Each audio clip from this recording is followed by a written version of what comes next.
তোমাদের আজকে এটা পড়ানো হবে প্রশ্ন বিচিত্রা page number 119 page model question paper 3 model question paper 3 একের দাগের 1 প্রথম যে অঙ্কটা তোমাদের দেওয়া আছে ঘরের ক্ষেত্রফল 20 বর্গ মিটার এবং ঘরটির দৈর্ঘ্য 5 মিটার প্রস্থ কত হবে। দেখো প্রস্থের একটা সূত্র আছে, প্রস্থ সমান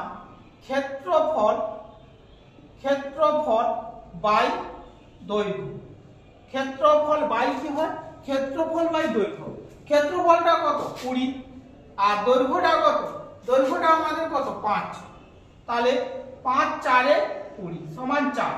তাহলে প্রস্থ কত হলো, প্রস্থ সমান 4 মিটার। প্রস্থটা আমাদের কত হলো 4 মিটার। আমাদের দেখো একটি আয়তকার চিত্রের দৈর্ঘ্য দ্বিগুণ করা হলো, প্রস্থ অর্ধেক করা হলে ক্ষেত্রফল কি হবে। চারটা অপশন দেওয়া আছে, এ 2 গুণ বাড়বে, এ বি 2 গুণ কমবে, সি একই থাকবে, ডি কোনটি। দেখো আমরা যদি আয়তকার চিত্র ধরি, আয়তক্ষেত্রের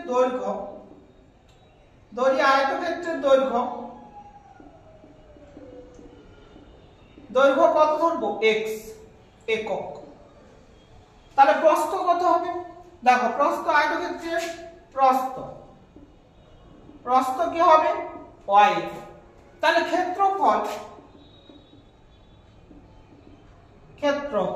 a1 সমান আমরা কি জানি, আয়তক্ষেত্রের ক্ষেত্রফলের সূত্র কি, দৈর্ঘ্য ইনটু প্রস্থ। তাহলে দৈর্ঘ্য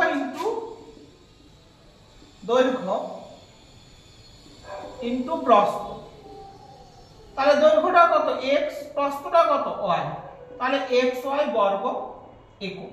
এরপর কি বলেছে, আয়তক্ষেত্রের দৈর্ঘ্যটাকে আমরা কখন করেছি, দ্বিগুণ। আয়তক্ষেত্রের দৈর্ঘ্যটাকে কি করেছি, দ্বিগুণ। তাহলে এখন আয়তক্ষেত্রের দৈর্ঘ্য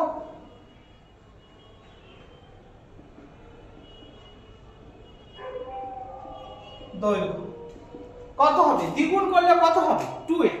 এখন আয়তক্ষেত্রের দৈর্ঘ্যটা কত, আমি এর দ্বিগুণ করেছি 2x। আর প্রস্থটা কি করা হয়েছে, প্রস্থটা আমাদের অর্ধেক, আমাদের প্রস্থটা কত আছে y, তার অর্ধেক করেছি। তাহলে এখন আয়তক্ষেত্রের প্রস্থ কত y/2, কত হবে y/2। তাহলে ক্ষেত্রফল কত হবে, ক্ষেত্রফল দৈর্ঘ্য ইনটু কি হয়, আয়তক্ষেত্রের ক্ষেত্রফল দৈর্ঘ্য ইনটু প্রস্থ, দৈর্ঘ্য ইনটু ক্ষেত্রফল a2 সমান দৈর্ঘ্য ইনটু প্রস্থ। দৈর্ঘ্যটা কত 2x আর প্রস্থটা কত y/2। দেখো প্রস্থটা কত y/2। তাহলে এইটা যদি কেটে যায় তাহলে আমাদের কত আসবে xy বর্গ একক। দেখো এটা কি হলো xy বর্গ একক। তাহলে দেখো আমাদের ক্ষেত্রফলটা এখানে কি হচ্ছে a2 সমান, এটা কি জানি a1, তাহলে a2 সমান a1, তাহলে আমাদের অপশন হবে কি সি, অপশন হবে কি সি। দেখো x 6x = 84 হলে x এর মান কত, 6x = 84 হলে x এর মান কত। দেখো আমাদের দেওয়া আছে 6x = 84 বা x = 84/6, 84/6। দেখো 6 একে 6, হাতে কত 2, 2 আর 4 24, 6 4 এ 24 বা x = 14। তাহলে অতএব x = কত হবে 40, x = কত হবে 40, x = আমাদের হবে 40। কি দেওয়া আছে, x + 1/x = 4 হলে x² + 1/x² এর মান কত। দেখো এটা আমাদের সঠিক উত্তরটা নির্বাচন করতে বলছি। x + 1/x = 4 হলে x² + 1/x² এর মান কত। দেখো আমাদের x² + 1/x², এই সূত্র আমরা কি জানি, a² + b² সূত্র কি জানি, a² + b²। যেহেতু এখানে প্লাস আছে তাহলে আমরা প্লাসটা দেব a + b² - 2ab, a + b² - 2ab।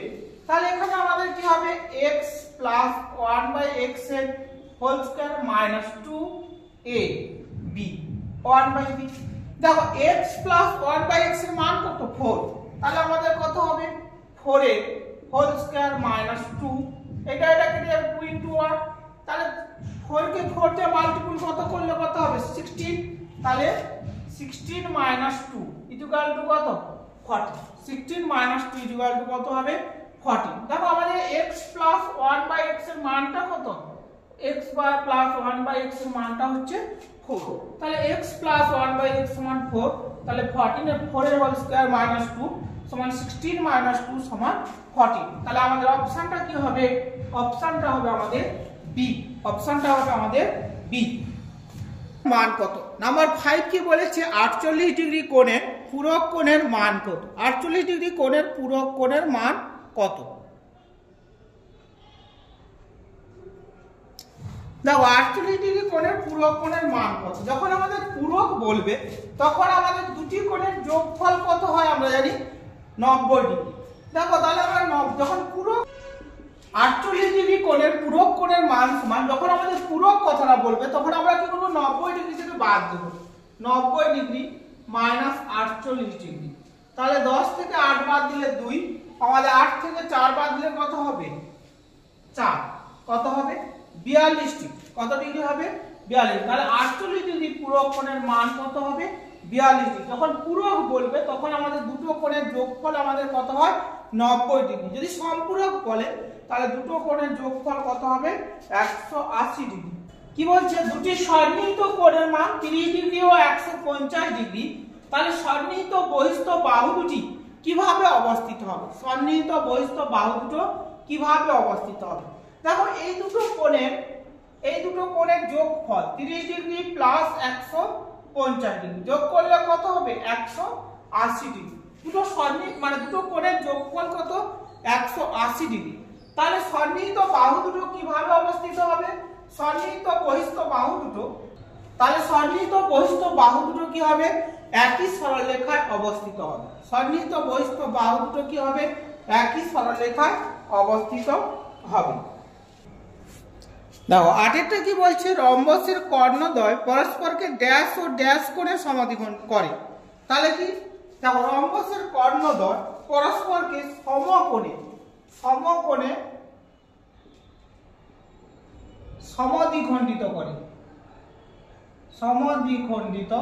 করে তাহলে রম্বসের কর্ণদ্বয় পরস্পরকে কি করবে সমকোণে সমদ্বিখণ্ডিত করবে